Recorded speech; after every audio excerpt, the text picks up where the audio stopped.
Okay, thank you everybody for being here. I'm just going to take my mask off so you can hear me properly. I want to thank the sign language individuals that are here again. Thank you very much. And again, I want to thank Dr. Kerouac, the President and CEO of Bay State Health Systems, and Dr. Robert Roos, the Chief Medical Officer for Mercy Trinity, for always taking the time to be here at our Monday morning press conferences and just a phone call away as we continue to collaborate and work together in defeating this COVID-19 coronavirus.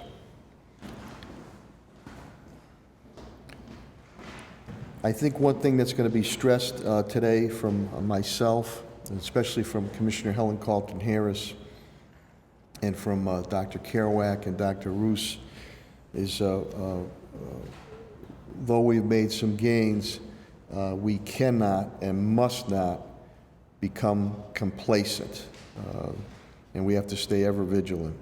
We have to realize, that these are extraordinary times, surreal times that we're living in right now, and I know it's been a tremendous amount of stress to each and every one of us and our families. But we've done a tremendous job in being able to stay on top of this COVID-19 coronavirus. And as I've always said, I don't want to take one step forward and end up taking 2 steps back. So myself and my administration, in partnering with any and all, will continue to do what we have to do for our residents and business community here in the city of Springfield, especially the vulnerable. So let me get into the numbers. Again, our trend continues to be good. We had a weekend of single digits. Friday, 5 new cases. Saturday, 5 new cases. Sunday, 7 new cases, for a total of 2,804. Those are confirmed cases. Commissioner Carlton Harris will speak more about that. These are confirmed cases. So this is a trend of well over 2 weeks, almost 3 weeks of really staying in the single digits, which is fantastic. Unfortunately, we did have more deaths that occurred to our Springfield family. And again, for myself and my administration, our thoughts and prayers and sympathy and encouragement go out to each and every one of you, family and friends. We're now up to 126 individuals who have lost their lives pertaining to COVID-19 coronavirus. Of that, the demographic breakdown: white is 54, black is 29, Hispanic is 39, Asian is 2.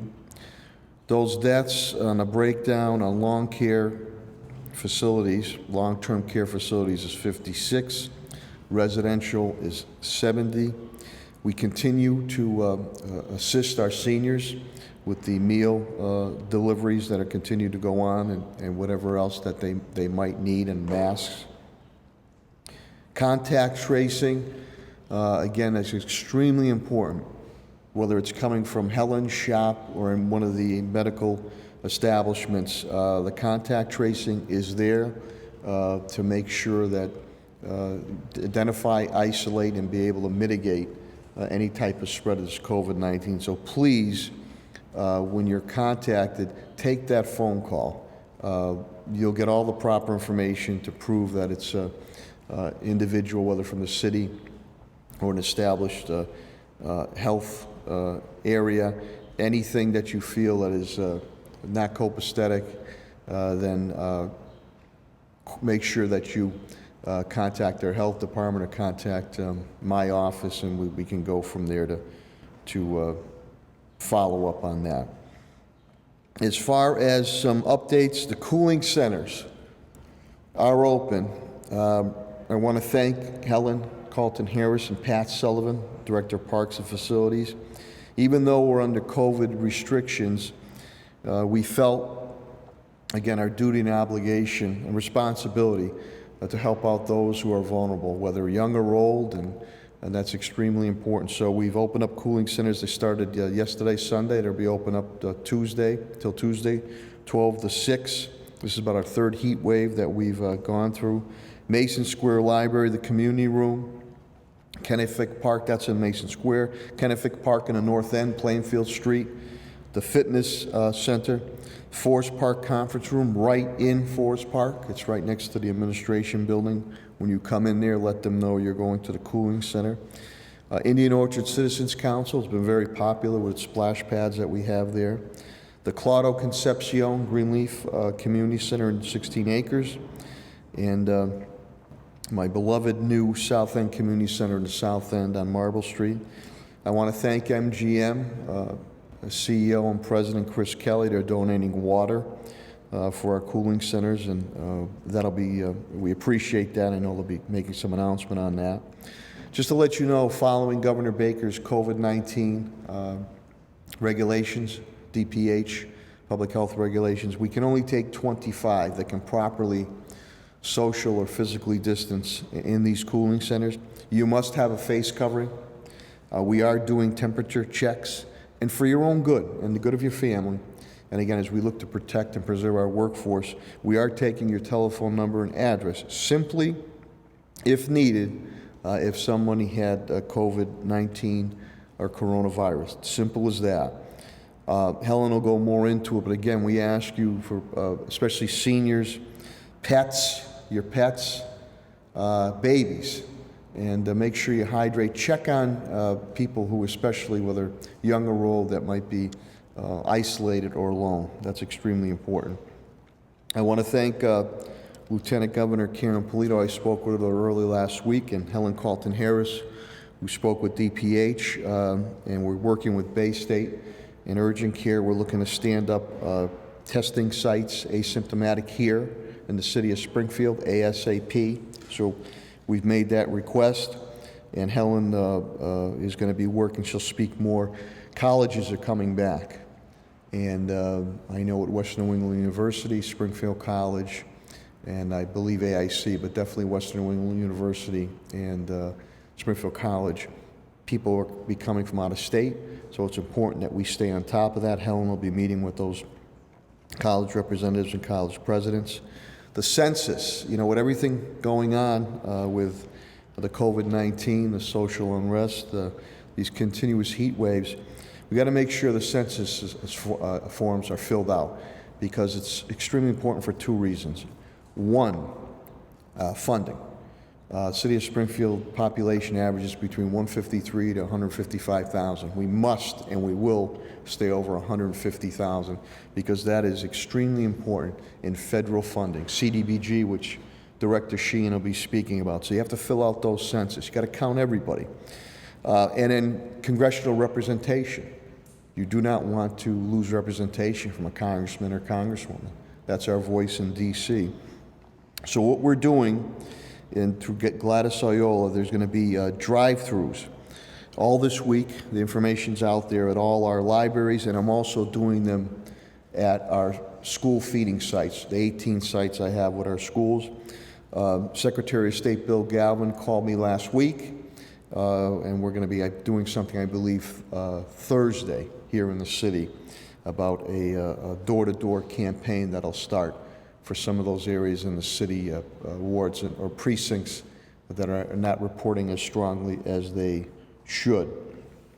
COVID-19, CDBG, which Director Sheehan will speak about, another $250,000. This is special money going out to nonprofits, but it has to be COVID-19 related.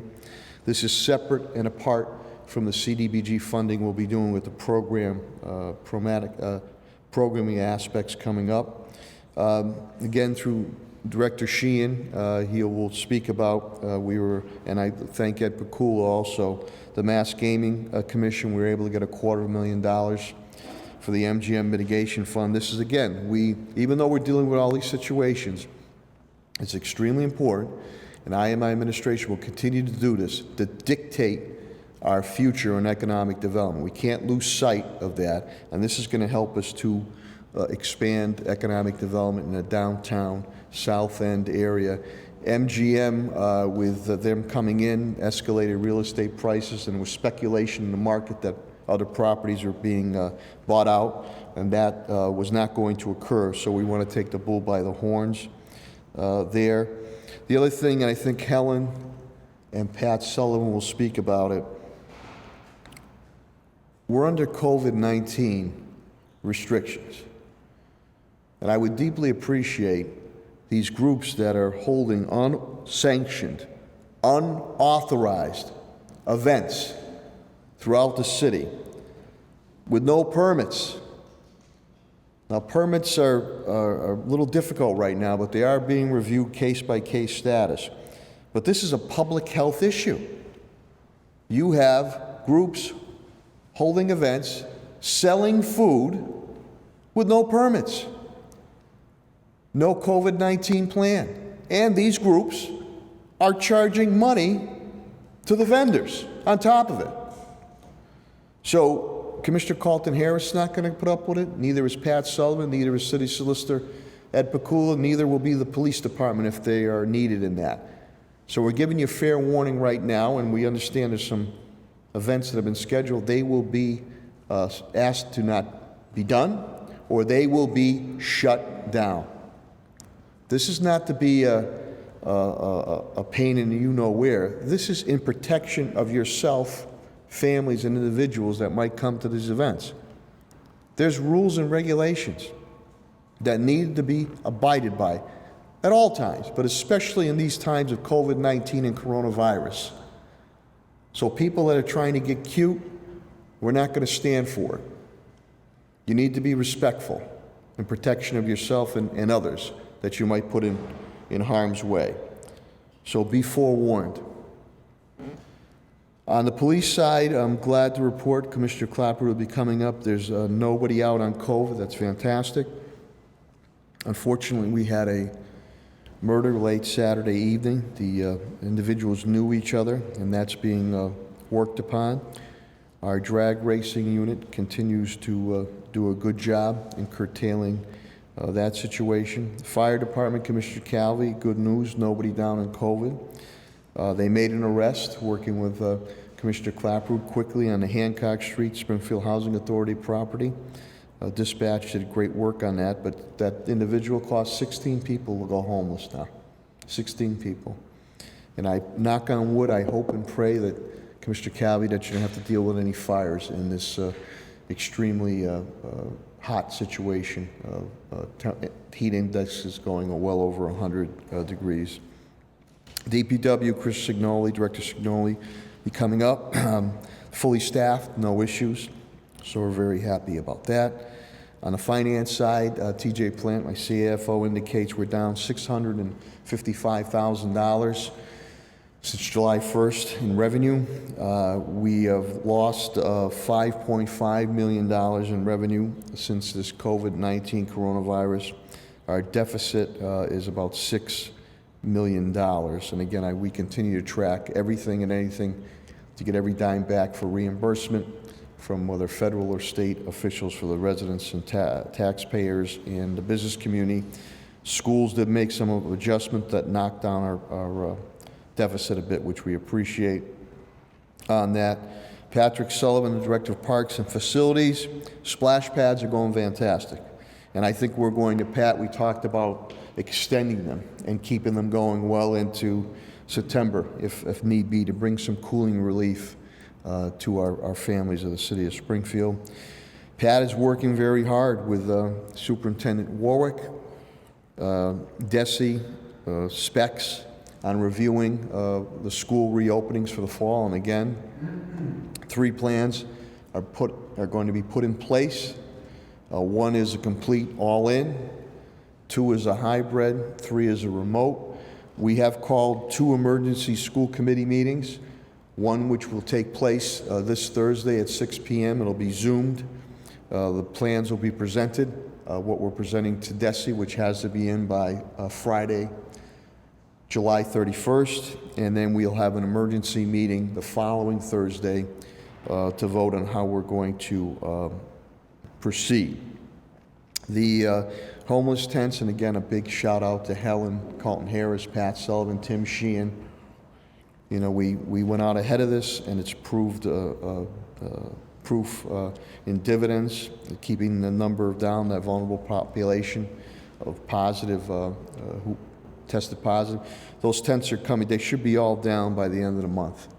So again, I'm very, very thankful to President John Cook of Springfield Technical Community College and the Board of Trustees. Again, when I called, there was no hesitation, and they allowed us to put up the medical triage tenting. Thank you to Bay State, again, that stepped up for us on the testing, and Mercy that stepped up for us on the outside testing with the other homeless providers that wanted help, and thanks to the Friends of the Homeless for all their efforts on that. Director Sheehan again will speak about the economic development plans that we're moving forward. Prime the pump, the third round of contracts are being finished.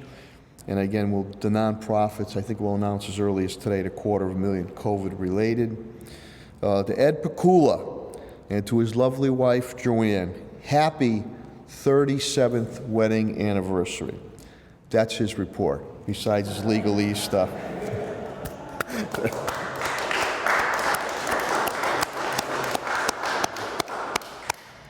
I like those reports better than some of his legal report updates he gives me. Bill Mahoney, my director of HR, Human Resources and Labor. Travel order has come out from Governor Baker as of August 1st, and I'm probably going to have Bill come up and speak on that, because that has stipulations not only for our workforce here in the city, but also with the colleges and other things that are going on coming in, and that is Governor Baker's edict on the travel order. Back to schools, meals, again, we're almost at 1.9 million meals being served, and that's breakfast, lunch, dinner, and snacks. Very proud of that, 18 sites.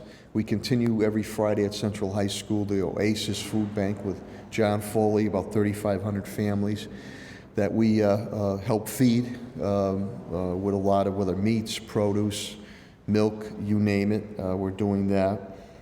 Summer school has gone pretty smoothly. The superintendent reports to me that, and that'll end August 6th. So without further ado, I'm going to bring up the president and CEO of Bay State Health Systems, Dr. Mark Kerouac, and been a great, great partner. And as we work together to defeat this COVID-19, and heed his words of advice, as with Helen and Dr. Roos, they're very, very important. Again, I know it's been trying for each and every one of us, viewing, listening to this, and our families, but we got to continue to stay steadfast. Without further ado, the President and CEO of Bay State Health Systems, Dr. Mark Kerouac.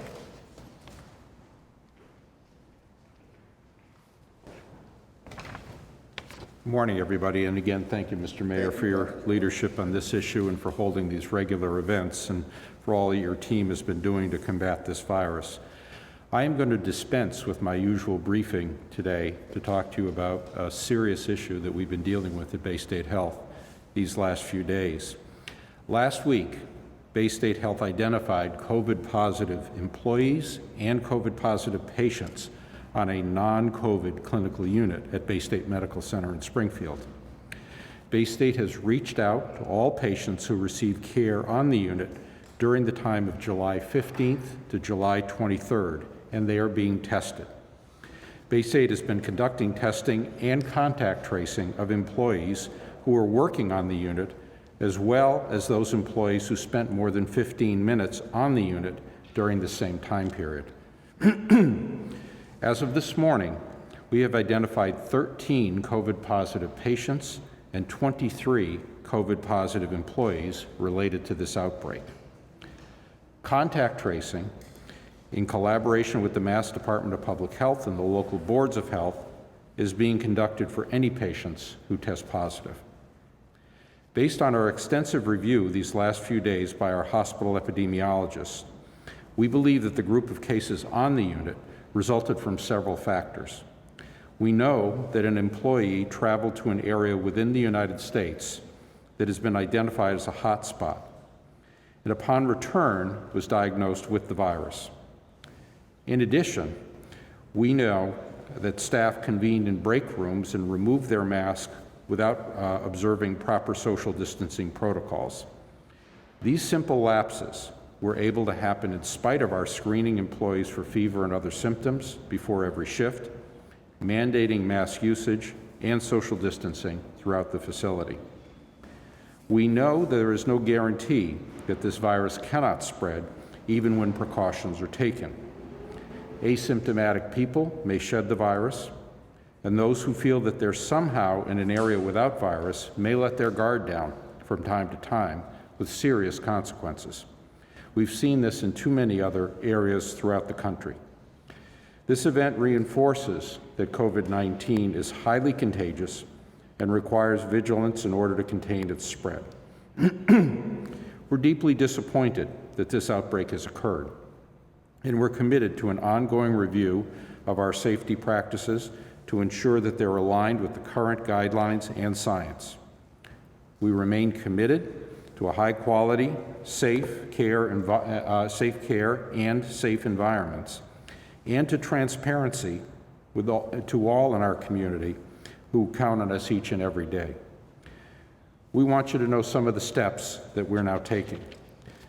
While we've communicated regularly with all employees on an ongoing basis to provide COVID-19 updates, last week we informed all employees about the risk within the hospital and reinforced the practices that must be followed to prevent a resurgence of COVID-19.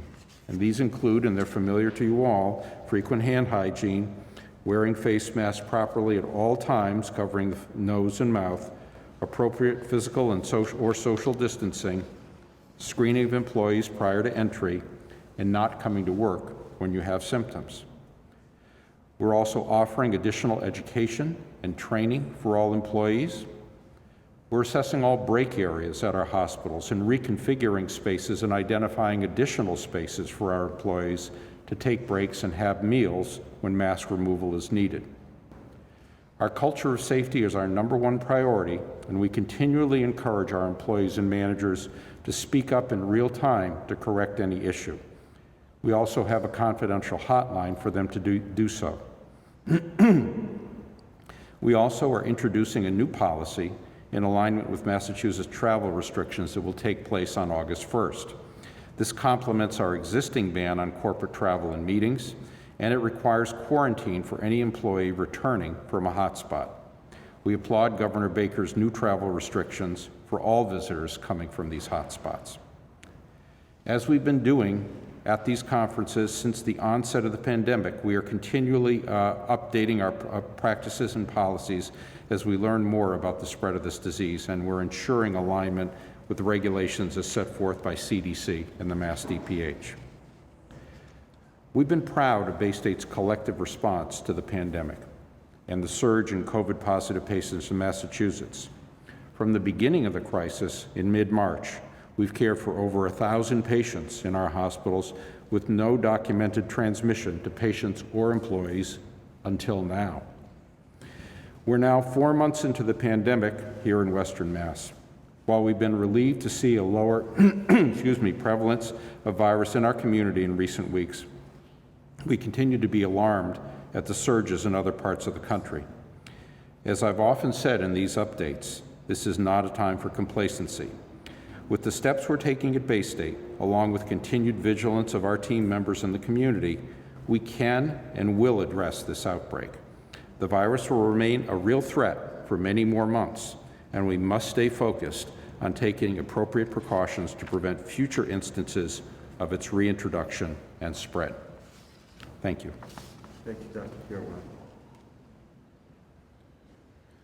Please heed his advice. I'm going to bring up Dr. Robert Ruse, and Mercy and Trinity have been a great partnership. He's the Chief Medical Officer for Mercy and Trinity. He'll give their update, and as we've done the past month, so they can get back to what they need to do at Bay State and Mercy. As soon as Dr. Ruse finishes, the media is welcome to ask questions of Dr. Kerouac and Dr. Ruse, and subsequently I'll come back with my cabinet heads. Without further ado, the Chief Medical Officer for Mercy Trinity, Dr. Robert Ruse.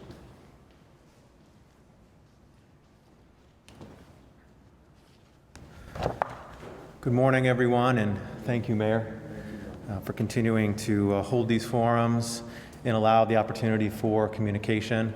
I also want to thank and recognize Commissioner Helen Calton Harris for her continued steady leadership and transparent communication regarding data that has helped us keep the science first and foremost in our minds as we combat this crisis.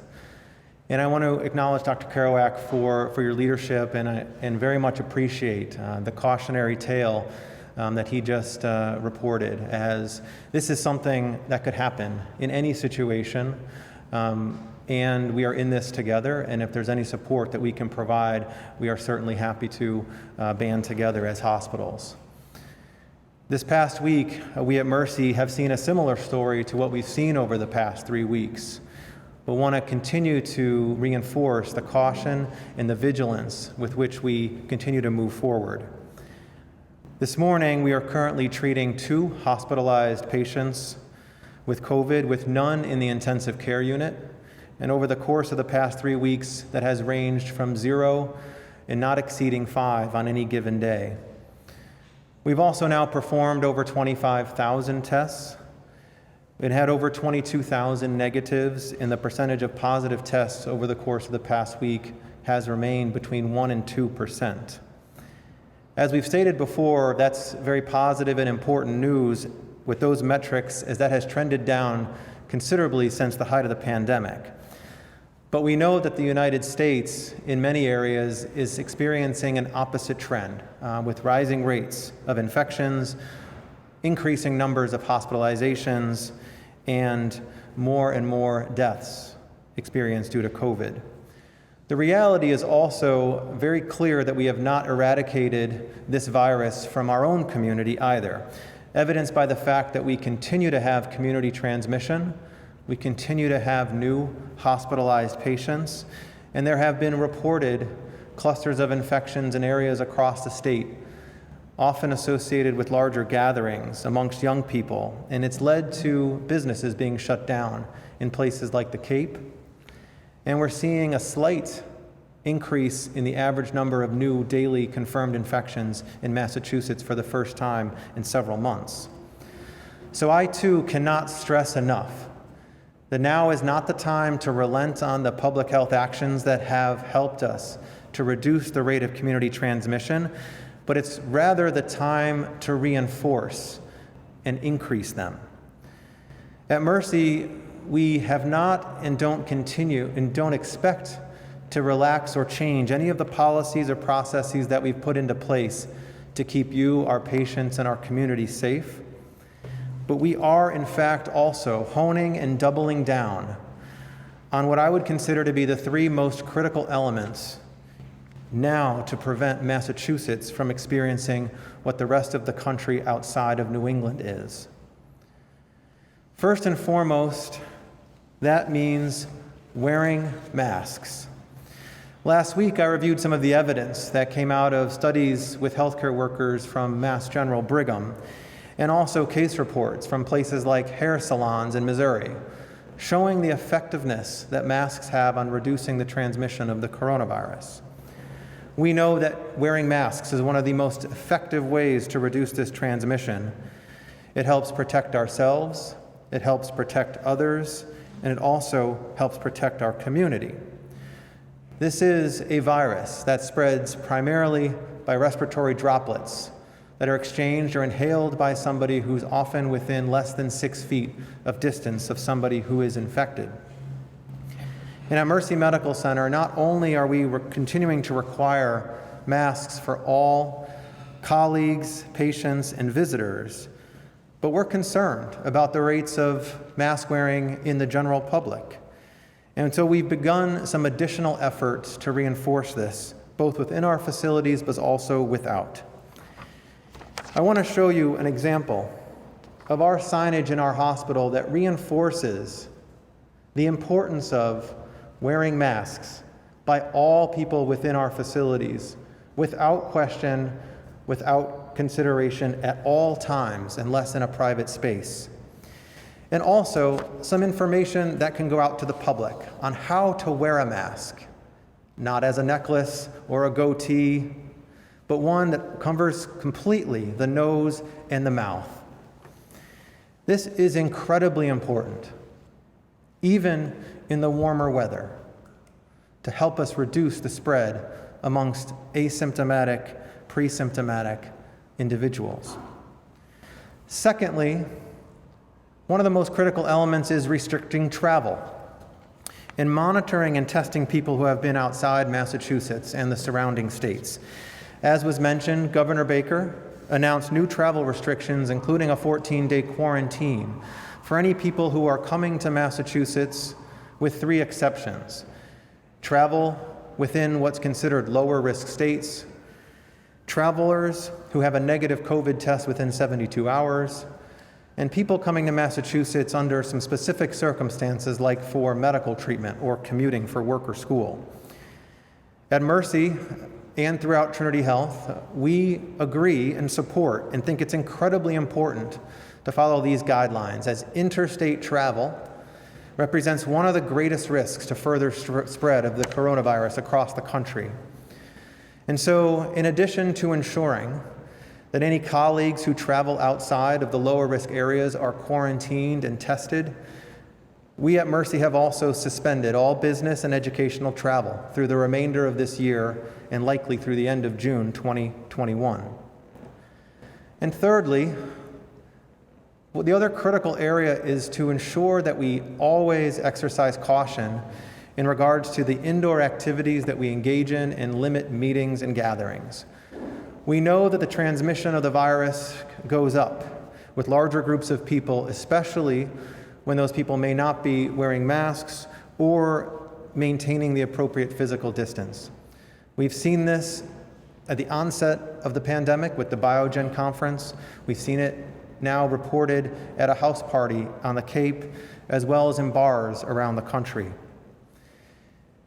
That is why we continue to not only adhere to DPH and CDC guidelines regarding infection control procedures, but we've also made the decision to limit all large indoor gatherings for the entire year, hold all meetings via WebEx where feasible, and we continue to, even though I know it can be challenging at times, to restrict visitor access, where we're only continuing to allow 1 visitor per patient on the inpatient or surgical areas, and not yet any visitors in the emergency department or ambulatory areas. All of these efforts are to keep our colleagues safe and in turn keep the people we serve and our community safe.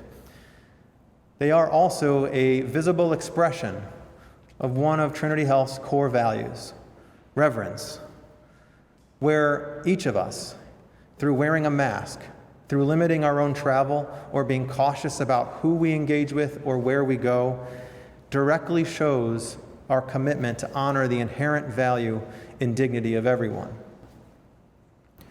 At Mercy and as all hospitals, we continue to be here for you. We continue to provide safe care for you, and we are focused on care from our emergency department to surgeries, from mammograms to MRIs. We are proud of our abilities to provide quality, safe care to you throughout this pandemic, and we are seeing many of you return to care as our emergency department volume has gone up, as the numbers of people receiving the studies and the surgeries that they need has also increased, and we know that you are beginning to see or resuming care with your primary care providers and specialists, whether that's in the office or via telemedicine. And I think we should also be proud that as a community we have slowed down the transmission of this virus. But we must not relent in practicing those public health measures that we know are so critical in keeping the rates low. Wearing a mask, practicing hand hygiene, and practicing physical distancing. There are promising developments afoot in regards to a vaccine. And the federal government put a strong foot forward this past week with a funding commitment to make millions of dollars, millions of vaccines available to the public when and if it is ready. But we know that this is a marathon, this is not a sprint. Even with a potential vaccine coming in the winter months or into 2021, I'm certain that we will be living and working and traveling and dealing with this virus for a long time ahead. So at Mercy, we remain committed, ready, and prepared to provide care for you safely, equitably, and we continue to urge you and thank you for what you're doing to take care of yourself and others. Today, I urge you to please wear a mask, limit your travel, be cautious with the activities you choose and with whom, because what we decide today will make a difference on our collective health, our livelihoods, and our community going forward. Thank you. Thank you, Dr. Roos. We'll now take questions for Dr. Roos and Dr. Kerouac, please. Paul? Question actually a couple of questions for Dr. Kerouac. What's the status of the 13 patients and 23 staffers who were affected by this outbreak? Are they currently hospitalized? The 23 staffers are all at home under quarantine. They are most of them have mild or moderate symptoms. 3 are asymptomatic. Of the 13 patients, 7 of them are still in the hospital. 1 of them had to move to the intensive care unit, and a few of them are symptomatic. The other 6 have been discharged, and we've been in contact with wherever they are, either at home or facility, to make sure they're under quarantine. I don't know about their symptom status. When was this outbreak first detected? The first few cases among employees were reported Monday or Tuesday of last week. By the time Wednesday rolled around, we had a handful, and we decided to then broaden out and test all employees and patients and put a quarantine type situation in place. The employee who traveled out of state, did that person not quarantine for 14 days when they returned? That's correct. So, and they should have. Well, I think we were discouraging that. It wasn't a policy or a rule, either in the state or at Bay State. It was a recommendation. It was a recommendation. But it wasn't something that you said it was not policy in the hospital? It was not policy, nor was it, it was not something we were attempting to enforce. Because, yes, as I say, we're issuing a travel policy that is consistent with the governor's orders, where you would need to notify if we were going to be going out of state to one of these hotspot areas. I think there are only 5 or 6 states that are exempted, mostly New England and New York. And then to return, you would either need to document a negative COVID test or would need to go on quarantine. Any other questions or comments? Okay. For Dr. Roos. You said that there's that interstate travel, not interstate travel is a great risk. Sure. Soon, Massachusetts is going to see tens of thousands of college students come back. Because some colleges are bringing students back on campus. Here in Springfield, Western New England, is bringing back the see in Springfield College. Springfield definitely is, yeah. I mean, what are your thoughts about that? What advice would you give to people, particularly in neighborhoods surrounding colleges, where students are going to be living off campus in some cases, and maybe they won't be, tested as frequently or whatever as they would be in their dormitories? So I think it's appropriate to recognize that this has the potential to introduce more risk, as there are tens of thousands of students coming into Massachusetts potentially over the course of the next couple of months. At this point, the recommendations are that those people coming to Massachusetts would quarantine for 14 days per the order that was issued by Governor Baker last week. And I would, in addition to that, recommend that we have robust and widely available testing and a systematic plan for how large groups of young people, of which students would be included, would engage in that testing. The quarantining, the testing, and then contact tracing, I think, are all critical elements to ensure that the rest of the community can continue to be reassured or feel safe as there are more people come into the state. Only that there is a consortium of colleges. It's also included many of the local boarding schools, which are a similar situation.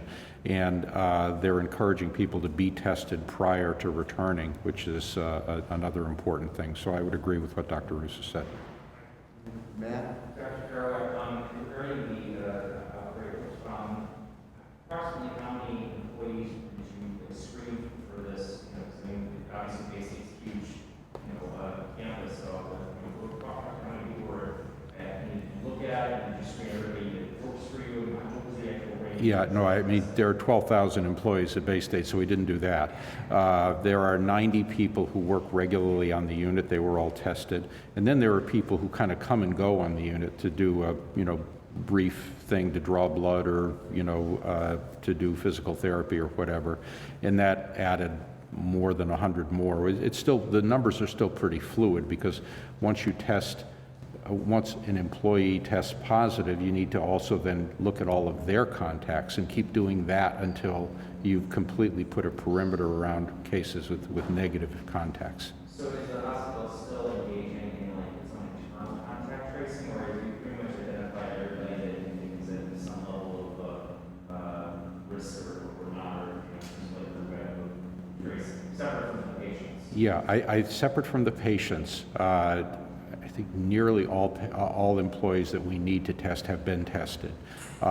In terms of their contacts, which might be more family type contacts, I'm just not sure about where we're at with that. But you're confident that you've gotten everybody that is. We believe we have our arms around the employee piece, yes. Any other questions? 2240? Okay. Dr. Kerouac, thank you. Good luck. Thank Dr. you. Roos, thank you. Appreciate all Thank your you. efforts.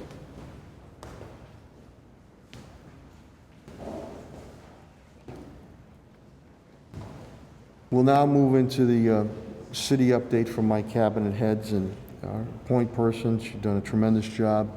Yeoman work, Commissioner of Health and Human Services, Helen Carlton Harris. And as I stated before with Dr. Kerouac and Dr. Roos, please, please, please heed Commissioner Helen Carlton Harris's advice, wisdom, direction, and should I say, order. Without further ado, the Health and Human Services Commissioner of the City of Springfield, Helen Carlton Harris.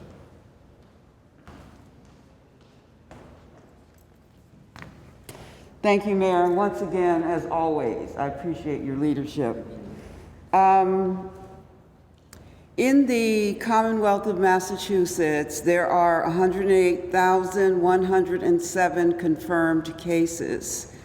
In Hampden County, that number is 7,259, and as the mayor indicated, in the city of Springfield, we have 2,804 confirmed.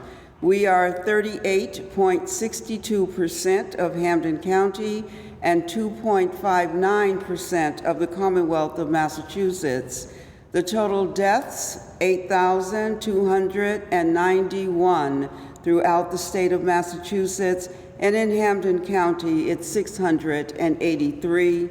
The city of Springfield, as you know, is 126, which is 18.44% of Hampden County and 1.52% of the state.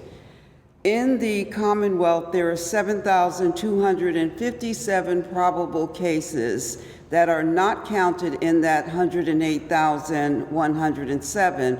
Remember, probable cases are a positive serology and some symptoms, and so those are counted in the probable cases, and the total probable deaths from those cases are 219.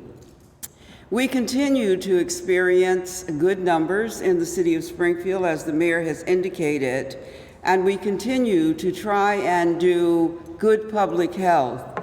And public health has been responsible in the last century for adding 25 years to life expectancy. Some of the major accomplishments are immunizations, the eradication of smallpox, measles, and the ability to test for tuberculosis. Seatbelt regulations are a part of public health. Our ability to regulate tobacco has been a part of our public health strategies. We have consistently and constantly asked the public to support us as far as public health is concerned. Why am I saying this? Because once again, public health is asking individuals to sacrifice for the greater good. Just as we were able to extend life expectancy by 25 years over the last century, we want to make sure that people continue to thrive and survive COVID-19. Face coverings, hand hygiene, physical distancing, those are some of the sacrifices we ask you to make as a community because we know that it makes a difference. Another sacrifice we've asked to be made is that you individually and collectively as groups follow city policy. City policy dictates many of the ways we can use city property, and COVID-19 is clear about what must happen in order to have individuals have gatherings in the public way. No, the mayor has indicated this, but let me repeat, any individual, group, or entity that has an unauthorized event on city property without a COVID-19 plan will not be allowed to move forward. There will be no food sold in the public way on city property that does not have a permit from the Board of Health. Why am I telling you this? We have been told that on Facebook there are several events that have been planned. There are several individuals who are organizing unauthorized events. We, as the Board of Health, will use the power of the Board of Health and shut it down. I am saying this because I do not want anyone to think that this is as a result of law enforcement being punitive. It really is about saving lives in our city and municipality and the Western region. COVID-19, as you heard from Dr. Kerouac and Dr. Roos, is real. It is contagious, even in a hospital where every precaution is taken. We must, as a city, continue to enforce the rules and regulations that govern the city of Springfield and the Commonwealth of Massachusetts. We are trying to do infection control. We can't do that without the cooperation of the residents. And so it is important that those individuals recognize that we will take the necessary steps as a Board of Health to protect the lives of our residents. Remember, public health is not specific to an individual. It is about large groups. We are population-based. My concern has got to be about the populations and residents of the city of Springfield. And so, community spread is happening across the Commonwealth. We saw, as you heard, that there was a gathering at the Cape that resulted in a number of a case increase. We want to stay where we are and even lower. We want to be at a place where there are 0 cases in the city of Springfield. There is also a heat emergency, a heat advisory for today and tomorrow. I'm very concerned, obviously, as always, about the residents. The mayor has always ordered us and asked us and made sure we set up cooling centers so we were able to work with our residents who needed the relief. Stay hydrated, please. Check on family and friends. Avoid strenuous activity. People who work outdoors, I'm particularly concerned about individuals who have to be outdoors in this heat. It's important that you do take breaks. It's important that you stay hydrated to the degree that you can and accomplish your work. So people who work outdoors, please also be extra careful.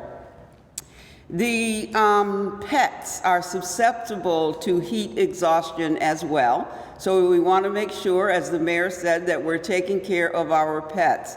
Pets can have heat stroke and heat exhaustion. Take care of pets.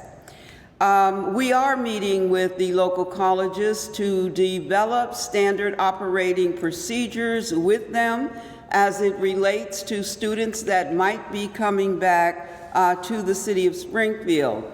So the standard operating procedures that we're hoping that we have with all of the colleges really speak to some of the concerns around community spread, individuals being in the community who are college students. How do colleges communicate with the Board of Health as far as contact tracing is concerned? So those are the kinds of things we will be working together on to figure out a document that is consistent across all colleges. Testing, the mayor has said that we are working with several entities to stand up testing for asymptomatic individuals. We've not brought closure to those discussions. We expect that will happen over the next couple of days. We're looking forward to being able to do that. The colleges, it has been mentioned several times about the ban for Massachusetts that the governor has set up for August the 1st. There is a form that is also going to go along with the, that individuals are going to be asked to fill out. The 14-day quarantine will be in order for individuals traveling back to Massachusetts, except if they're coming from Connecticut, Maine, New Hampshire, Rhode Island, Vermont, New York, and Hawaii. Those cases, those states have low case rates, and so those are the states that the governor has grandfathered in his order. Finally, I just would like to say today, John Lewis lays in state at the Capitol in Washington, D.C. And I want to just lift up one of his quotes as I remember him as an advocate, not only for the 60s, but even at his last breath as he stood, or his last act as he stood on Black Lives Matter's Way in Washington, D.C. John Lewis said, "Be hopeful, be optimistic. Our struggle is not the struggle of a day, a week, a month, or a year. It is the struggle of a lifetime." And so I just want to say rest in peace, John Lewis. You made a difference in all of our lives and in the world, and you will be missed. There's a void, a gap that many of us will feel. Thank you. Thank you. Thank you, Commissioner Carlton. Well put. We'll now move to the public safety portion of the Cabinet Heads update. We'll start first with the Fire Commissioner of the City of Springfield, Bernard B.J. Calvi.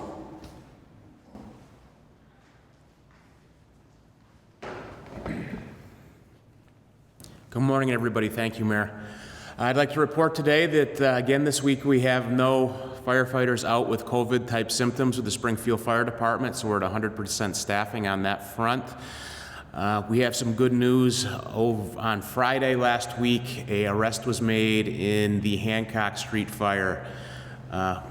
Between the efforts of the Springfield Arson and Bomb Squad, the Springfield Police Department, the State Fire Marshal's Office, and the Springfield Dispatch, who was actually talking to the person who started the fire on the phone, they were able to get him to admit that he did start the fire. An arrest was made due to the strong work and teamwork of all parties involved.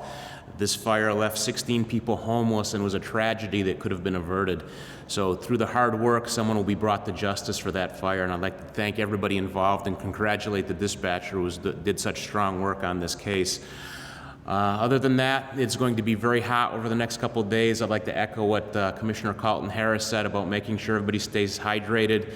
But I also want to remind everybody to be careful running extension cords to run fans and air conditioners. Those create a huge heat load and can cause fires very easily. So please be careful for that. Stay hydrated. Keep an eye on your loved ones, especially the elderly and young children. Make sure they're well hydrated and in the shade as much as possible. Thank you very much. Thank you, Commissioner Calvi. Police Department continues to be out there day in and day out, and as Commissioner Helen Carlton Harris alluded to with Congressman John Lewis, well respected and works so hard for equal rights and mutual respect. The Police Department is taking on difficult situations many a times, and they, I know under Commissioner Claproot and some changes that we're making, that besides their brave and dedicated efforts, they're out there to serve you, the public, in a respectful way, a fair way, compassionate way, and unfortunately at times it has to be forceful to make sure that you're all safe and sound, no matter what creed, color, or background. And I think that's important to note because they are out there, they're answering your calls, and we want to continue, the police department, to work with each and every one of you, with our goal being a mutual respect and being able to keep order and decorum here in the city of Springfield for each and every one of you and our business community. So with that, I will bring up Commissioner of the Springfield Police Department, Cheryl Claproot, and she'll give you an update on the brave and dedicated men and women in blue. Thank you. Thank you, Mayor. Good morning. I have no one out because of the COVID virus. Unfortunately, over the weekend, Saturday night, we did have a homicide. It's actively being investigated right now, very fluid. I don't have too much on the way of information about that homicide, other than it happened in the downtown area. It was an arranged meeting place, so it involved no other establishments, and the DB continues to work on it. I would also like to remind everyone, especially the officers, they don't think of it. If you're going out today or tomorrow and you're working a road job or construction job, or you're out on foot or on bicycle, please remember to stay hydrated. That would go for the work crews too, for the DPW. Sometimes standing on the pavement, you don't realize how hot it is, that asphalt, the heat comes right back up on you, so please make sure you stay hydrated. Thank you. Thank you, Commissioner. Thank you, Commissioner. With that, that's a great segue to bring up the Director of Department of Public Works, Chris Signoli. Again, from the beginning, the men and women of DPW have worked. Daily services have continued for trash pickup and bulk pickup and yard waste pickup. Street work continues on, and construction continues. So without further ado, the Director of Department of Public Works, Chris Signoli.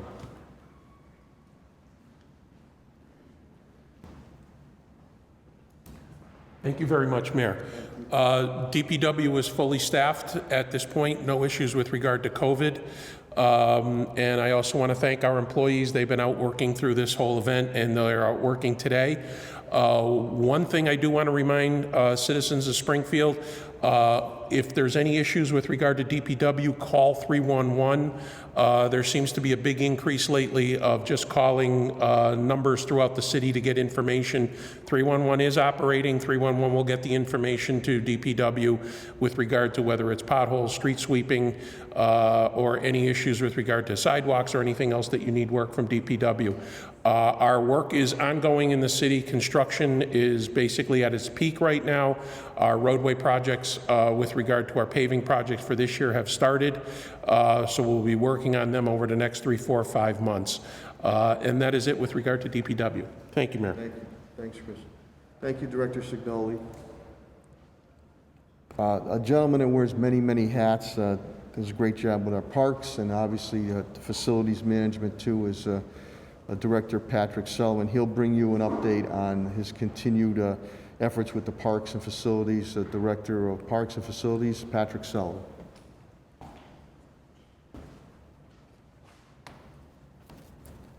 Thank you, Mayor, for your support. No expenses being spared to provide the departments with the necessary resources. As the Mayor indicated, splash pads are going very well. Again, I want to thank the residents, the parents, the guardians of the children using these splash pads as I drove around this weekend. And up until now, everyone has been using them as with the guidance we have provided. They're safe social distancing. They're being enjoyed, and it's been our intent. And I want to thank the attendants that we've hired. They are making sure the hand sanitizers are being replaced in a timely manner, and I think that's keeping everyone safe. DESE submitted new guidelines on Thursday. We've been busy reading through them over the weekend, so we are working with the superintendent and his staff in preparation for school openings, and we will have probably additional information on that next week. As the mayor indicated, permits are now available for baseball, softball, golf events for under 100 players, and the carriage house is available for rental for events under 65 or less. And regarding park permits, we received a lot of calls over the past week, and you can feel people in the community are a little anxious. They want to be doing more events. And I can't stress enough, I work very closely with Helen in the review of those permits, and whenever possible, we are going to support those permits. But I can't stress enough, and after hearing Dr. Kerouac's concerns and what he experienced this past week at the hospital, we are making the proper decisions to keep everyone safe. We will continue to hold to those policies. And a few individuals indicated we're just being difficult. We are not being difficult. We're doing this for everyone's safety. And as Helen indicated, it is a sacrifice. We all have to make that sacrifice to keep our community safe. So and Helen, I just want to thank you. You've been available on evenings and weekends as we've gotten these permits, so we're not holding anyone up. So thank you for your continued support. So we're going to continue to hold the line. I want to thank the mayor, and I think the decisions we are is what's keeping our numbers low. Thank you. Thanks, Ben. Thank you, Director Sullivan. Now we'll move to the economic development portion of the update. And again, I always say Springfield's in the business of doing business. Even though we're meeting and we will conquer these challenges before us, we still have to dictate our economic development future and a good four-letter word, jobs, J-O-B-S, moving forward. So without further ado, the Chief Development Officer of the City of Springfield, Tim Sheehan.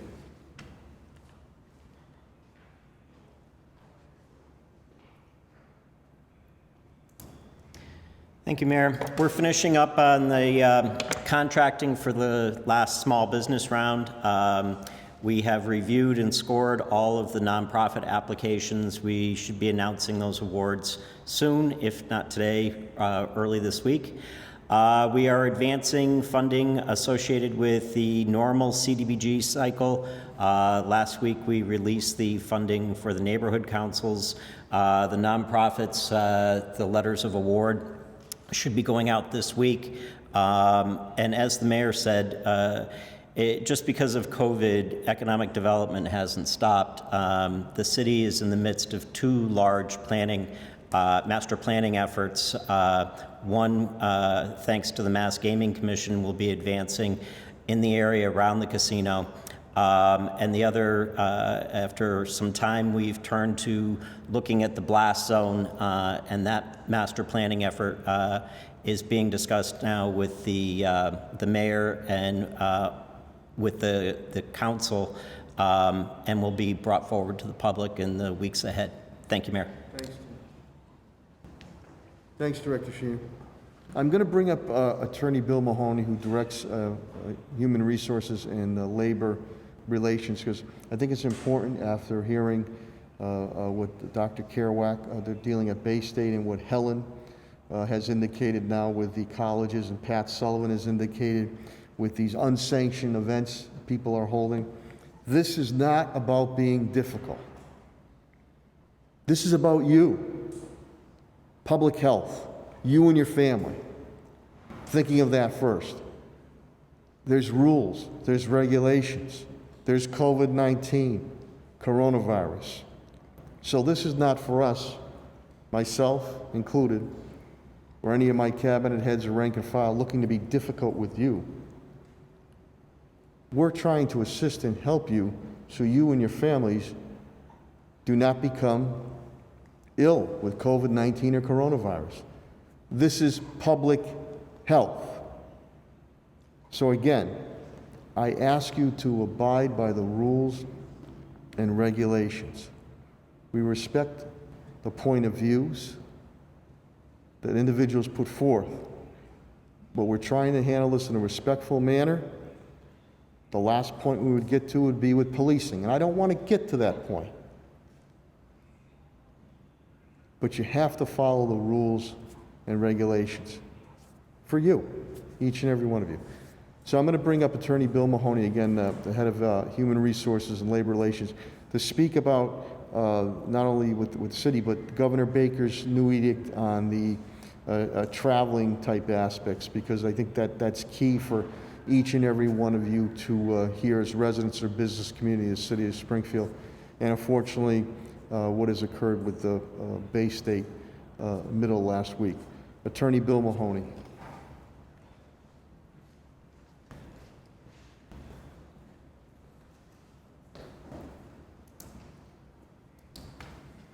Good morning. Thank you, Mayor, and thank you for your leadership.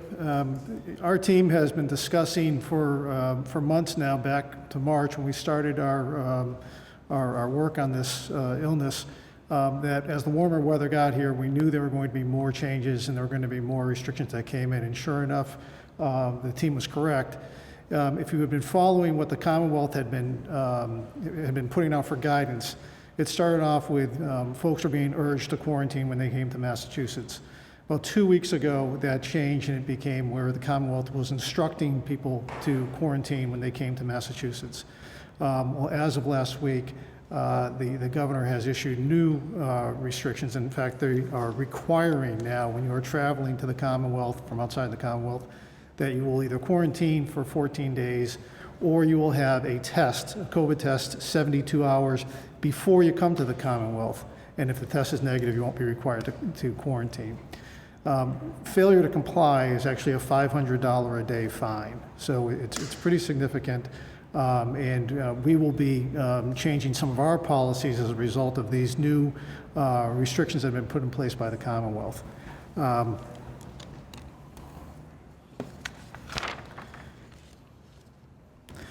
The form is there's a Massachusetts travel form that needs to be completed online prior to coming to the Commonwealth. And if you go to the state of Massachusetts website, you can find that form, you can complete it. That needs to be filled out, again, prior to coming to the state. There are some exceptions, and Commissioner Colton Harris was talking about that. There are 7 states that you don't need to do this for. If you've just traveled to Connecticut, or you've traveled to Rhode Island or Maine, New Hampshire, Vermont, New York, or New Jersey, you don't need to fill these forms out. You don't need to quarantine. You don't need to have a test. But if you travel to any one of the other 41 states, or if you travel foreign to a foreign country, this form needs to be completed prior to arriving in Massachusetts, and you are subject to the 14-day quarantine or the negative test for COVID within 72 hours of your travel. There are some exceptions for transitory travel. There's exceptions for people commuting to work or school. If you lived out of state and you were in one of these other states, you wouldn't need to worry about that. If you're in Connecticut and you're traveling to Massachusetts for work, and that was just what you regularly commute, it's not a problem. Or if you're dropping your kids off at college and you're not spending the night and you're just dropping them off, saying goodbye to them at the dorm, going back, you don't need to quarantine if you're just making that quick transitory travel. Finally, there are some exemptions based on the work that some of our employees do. So we're going to be, when we put out our directions to the department heads with our new policy on this, we'll be asking the department heads that if they have an employee that's going outside of those 7 states or outside of the country, to reach out to us first so we can talk to them about what the requirements are going to be and whether they are exempted based on the work that they perform for the city. So some positions will be exempted, but not all, and it's quite a lengthy process to go through. And we hope everyone continues to stay safe, and we'll keep working on this to the best of our ability. Thank you again, Mayor. Thank you, Bill. Thank you, Attorney Mahoney. Thought it was important to get that out. We had put a strong recommendation. I put a strong recommendation out a few weeks ago. And again, this has been we've done very well, knock on wood, to preserve and protect our workforce. especially when the early onslaught came with the COVID-19 coronavirus. So this is not only to protect our workforce, but their families, and it's also to protect each and every one of you, the residents of the city of Springfield, and the business community. So you should double check these rules and regulations that Governor Baker has put forth, so we can all stay safe and sound. We cannot let our guard down, period. With that, I'll open it up to any questions of my cabinet heads or myself. Paul? Mayor, these groups that you mentioned that are Yeah. advertising events, you elaborate a little bit about who they are? Did they apply for permits? No. Or down? No. They, I'm not going to start naming them, but they did not, we're not aware that they applied for any type of permits. They just show up, they'll advertise it on their social media platforms, and we're not trying to be difficult. We're trying to do what's right, and we're trying to be respectful. But I am getting a little sick and tired of this BS and hiding behind other things which are not true to a cause. So some of these things that are occurring are done unsanctioned. They're charging their vendors who are there.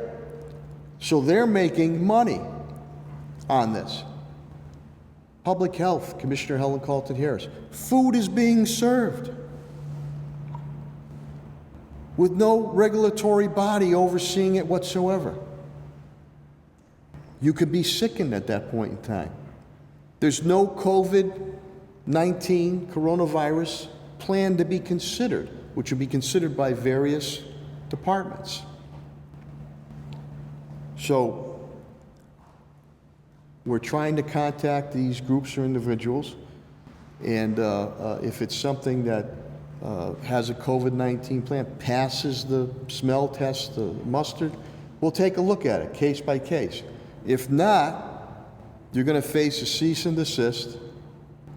You're going to face a stop order. The Board of Public Health wields a tremendous amount of power right now under the emergency situation declaration that I put forth and Governor Baker has put forth. So we're doing this for the good of our community. So I think it's important to the media to get both sides of the story at times.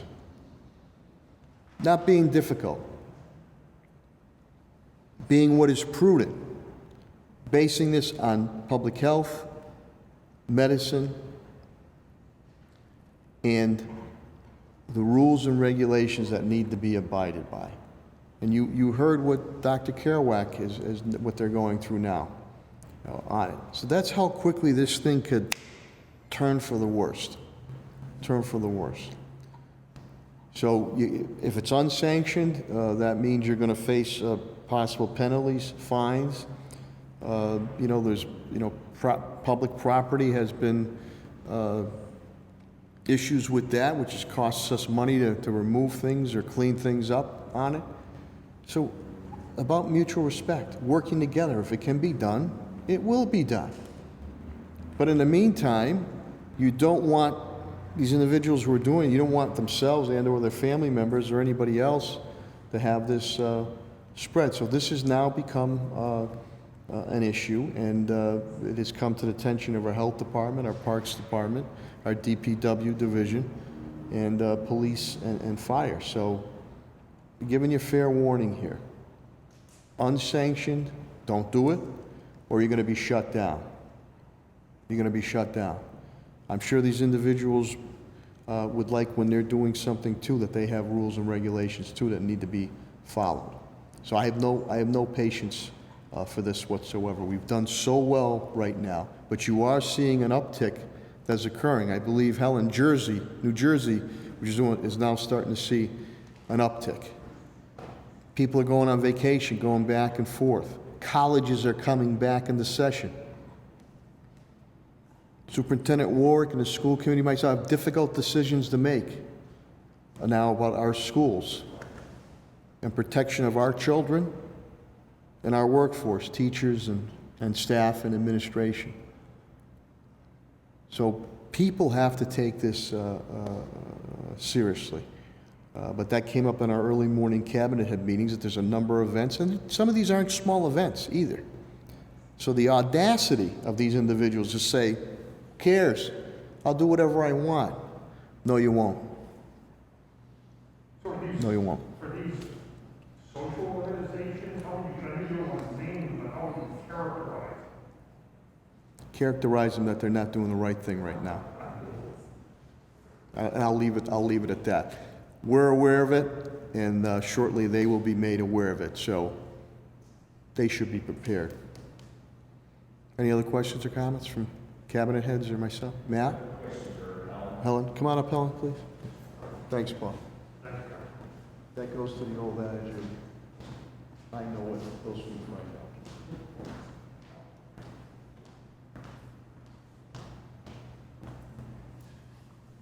out. I'm just curious what any information or direction your office had with Dr. Kerr from today. If Bay State had informed us about the case increase, is that your question? No, I was not aware of it until today.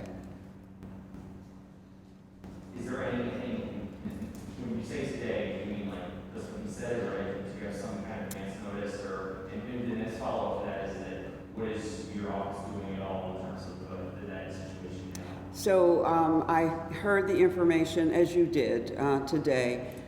Those employees who are residents of the City of Springfield will be the responsibility of the Board of Health of the City of Springfield. You heard Dr. Kerouac said he would be working with boards of health. So many of the employees probably live in different districts, but we will be involved to the extent there are employees who are residents of Springfield and also patients who are residents of Springfield.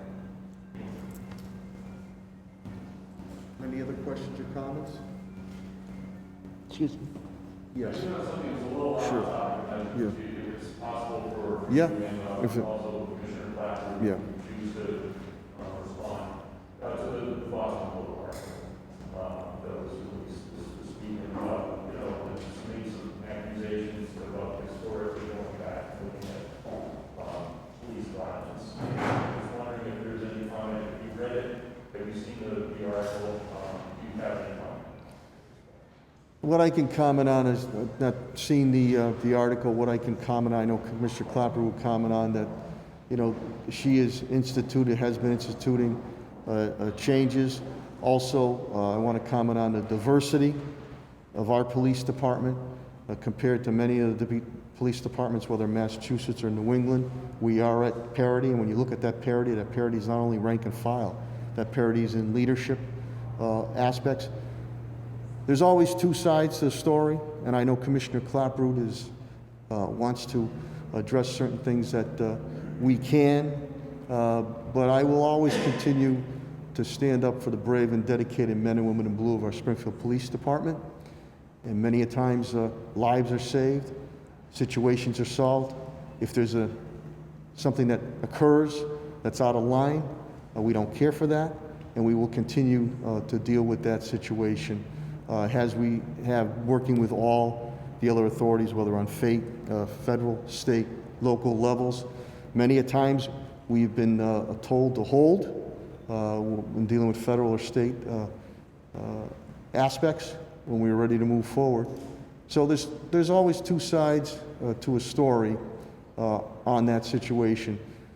But when you look at the diversity of our police department, you look at the diversity of our fire department, some of these situations that I believe have been brought up, Commissioner will speak on, date back a number of years ago. And we're cognizant of learning from the past and utilizing that to move forward in the present and the future. But whatever, she can share some detail with you, but I'll let Commissioner Clapper explain on that situation. Commissioner? Yeah, I'd like to share a lot more, but unfortunately I'm limited to what I can tell you about. The article was insulting. I find the article hard to believe. I think it referred to us as the worst police department in the country. Then maybe it went on to compare us to one other police department. So I think there's some work there that needs to be done if they want truth in journalism. Other than that, they based on the DOJ report, and I think, once again, the DOJ report emphasizes cases between 2013 and 2018, and I released some information statistics from 2019 in Mass Live today, and I believe it'll be published soon, and those numbers are something I'm proud of. I'm proud of the Springfield Police Department, women and men who go out there every day and do a hard, difficult, and right now a misunderstood job in what they do. The crime rate here is risen a bit. It's a tough job, especially in narcotics. The narcotics unit has been taking off 3 to 5 semi-automatic weapons every week. I mean, to think realistically that you're going to do that in a kind and gentler way, in a de-escalating way, is a bit unrealistic. That's not how they operate. They protect large quantities of drugs, cash, and weapons. So we're doing it as best we can. Despite a little bit of pushback, I am making the narcotics unit wear body-worn cameras.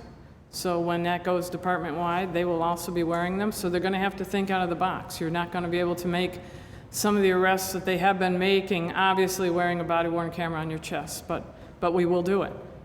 We know that we're being looked at through the microscope now, so we will do it. It's just a bad time to be in law enforcement. It's politically correct to kind of pick on, the local police department or your law enforcement, and the reform bill is a big push to push that through. I think they're trying to rush that through, so the way to go is to, pick on law enforcement, and I just give all the men and women and the recruits and the people that still want to be police officers a tremendous amount of credit. I support them all 110%, and I'm proud of the Springfield Police Department. So the fact that we're the most dangerous police department in the country is the opinion of the Boston Globe writers, and certainly not mine. Can I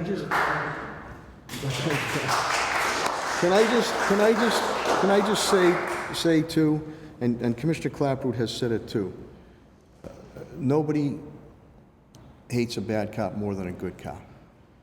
And we've had situations that have risen in the past where officers have not done the right thing and have been penalized all the way up to being fired. Other higher authorities sometimes overturn those edicts.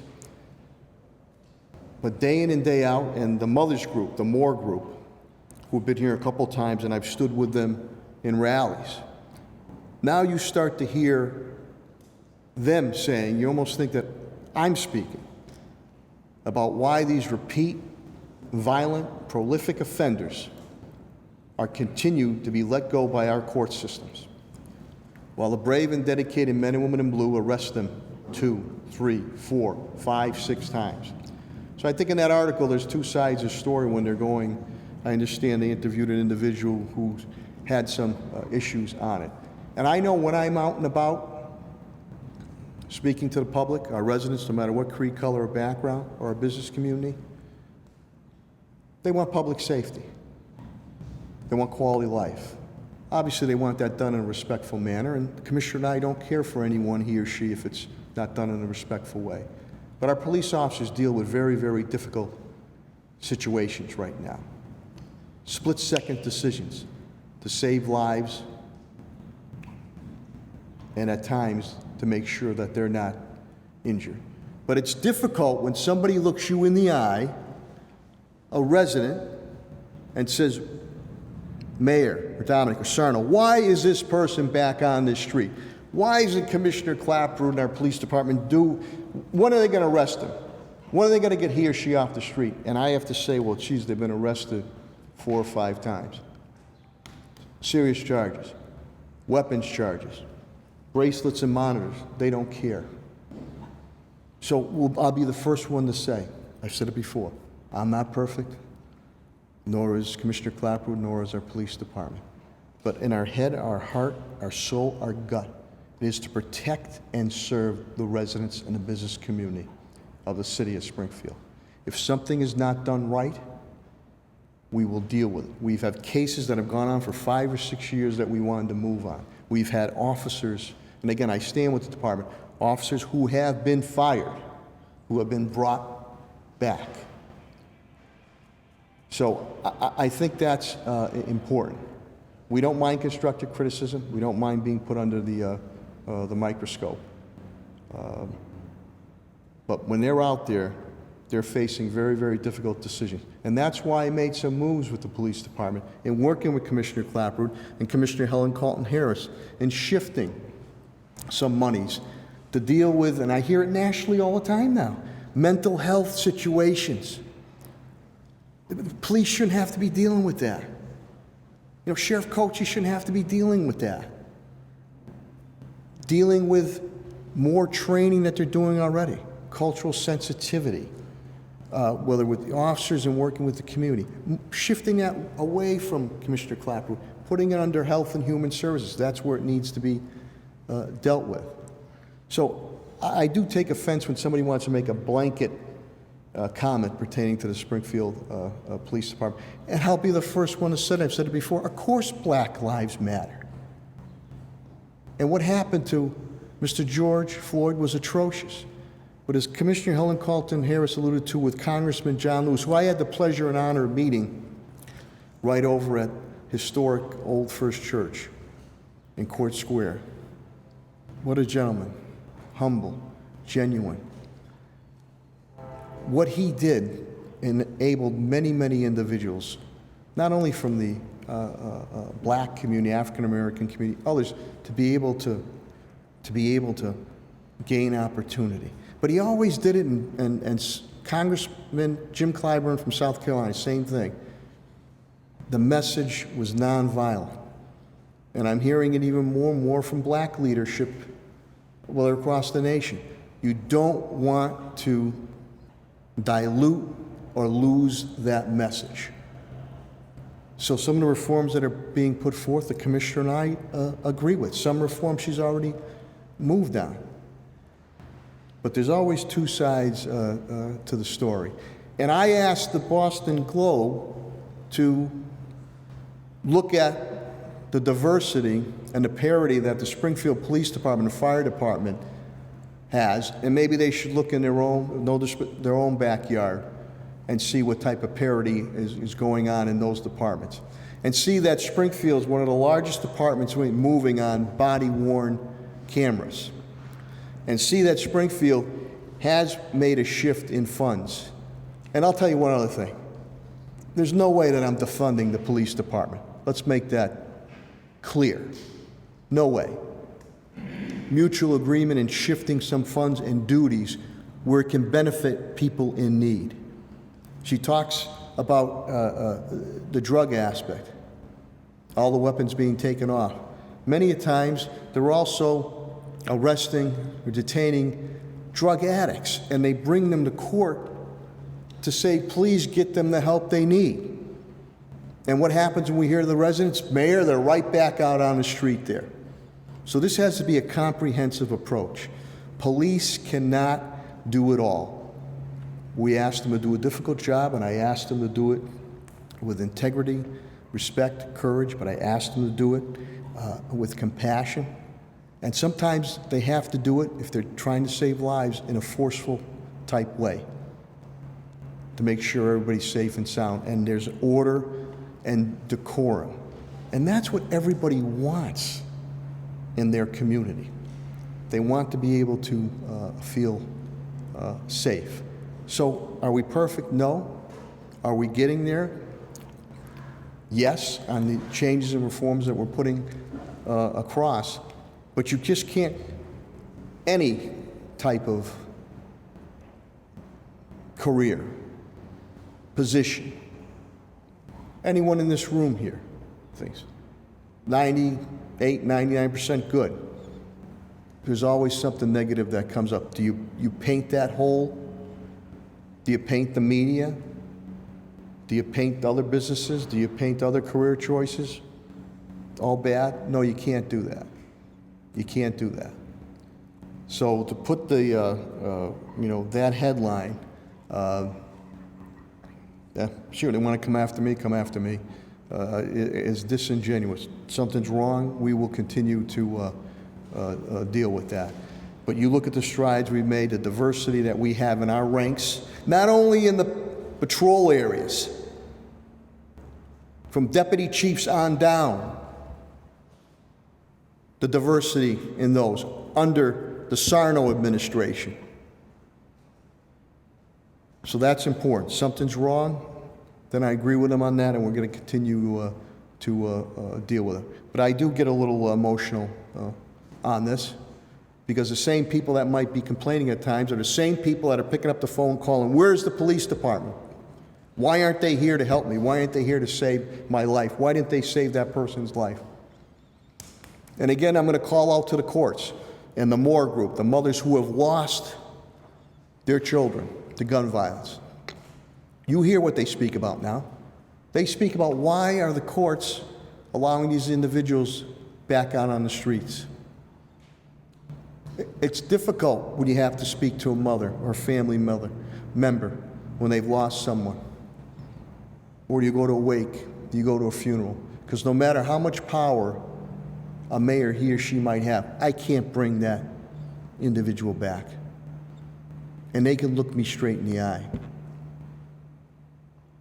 So we're going to continue to move forward, and I will continue to stand by our police department, and I will continue to stand by my departments. And I will highlight the good that is being done. If there's something being done wrong, as I've said before and stated in moves that I've made, I won't tolerate it. But there's processes that we have to follow. Sometimes I wish I could just snap my finger and say, that's been resolved. Sometimes I wish I could snap my finger, as Cheryl would like today, and say, let me tell you a little bit something on the other side of the story. But we can't at this point in time. So I'm sorry to go on and on. I just wanted to ask the Commissioner, you referenced the legislation that's pending on KPML. I know there's three different bills, essentially. There's the House version, the Senate version, and what Governor Baker filed. Do you see, are there any positives in any of those for law enforcement, or do you see them all as negatives? Oh, no, I see positives in it, absolutely. And I've talked to the mayor about it. We don't have any issue at all with certifying officers statewide, and we agree with it. And as a matter of fact, it's kind of been carried out in an unofficial way. You know, if one police department has a troubled employee and we end up dismissing him or her, you know, we certainly let other police departments know, not really cut out for law enforcement, maybe should take a different career path. So certification is fine with us. That post-training police officer standardized training, we always thought every police officer in Massachusetts should go through the same training. You know, we should all be on the same page. There's a lot of reasons for that, whether you go from one police department to another, or you travel through, or we're called for mutual aid. A lot of times we work with other police departments, so it's always great to have the same standardized training. There are some good things with it, but there are some really, really troubling things that I focus on, and it would be the qualified immunity, and it would be, you know, how much action we can take in certain situations.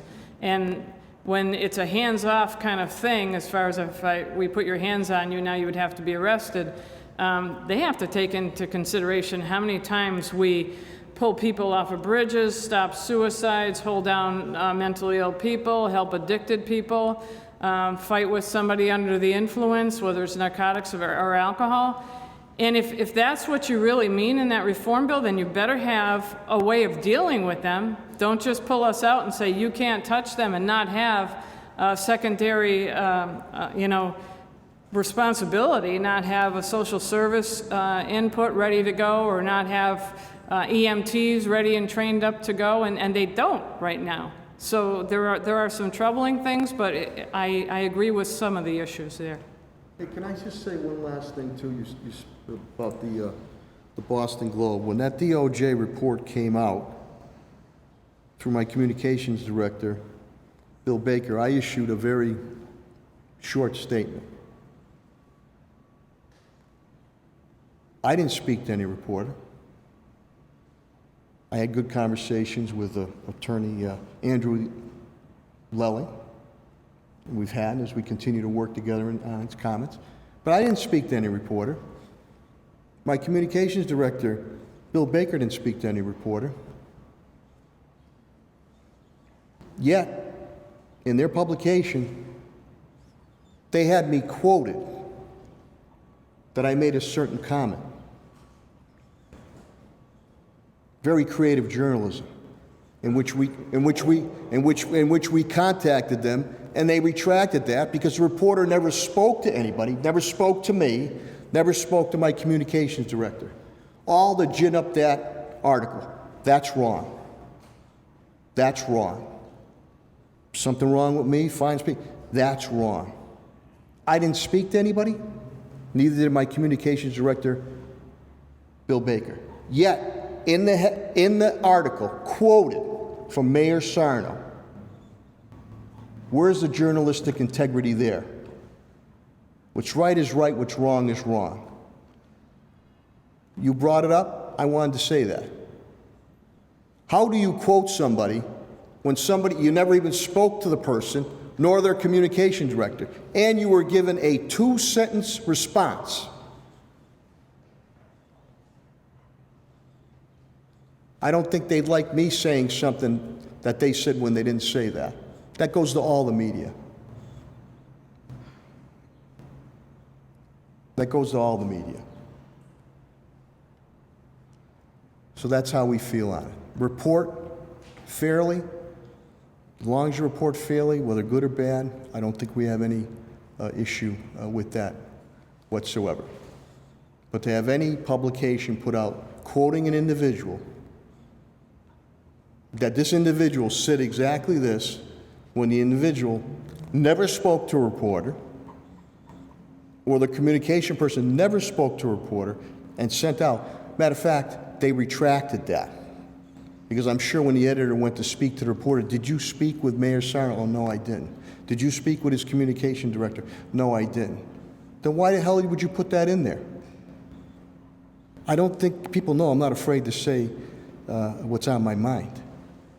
So that's what sometimes you have to deal with. That doesn't mean that if there's an issue, it doesn't have to be dealt with. But, you know, what's right is right, what's wrong is wrong on it. So, any other questions or comments? Yep. Just to clarify, are you talking about the story that came out yesterday? No. Oh, I talked when the DOJ report came out. so the story on the report of the DOJ? The DOJ. Yeah. That's right. Not about yesterday's story. The DOJ report. Did you both reach out to you for comment about yesterday's story? Because I don't think you were ever quoted directly in that story either, were you? No. Did they reach out to you? Were you aware they were writing this? The information that they wanted, information was sent to them via that, what information you wanted to play. So, no, plain and simple on that. Any elected official or anything, always just ask for fairness, put both sides of the story, whether good or bad. But that comment is on the DOJ, when the DOJ report was released, Cheryl, was it a week or 10 days ago? I can't remember exactly on it. Yes, yes. And that's after good conversations that I've had with U.S. Attorney Andrew Lelling, too. So that we continue to work together on implementing some of the reforms that Commissioner Clapper's already moved on. And then there's others that we're moving on currently. And you saw it in his comments, too. Anything else? Okay, thank you very much. Stay cool out there, okay?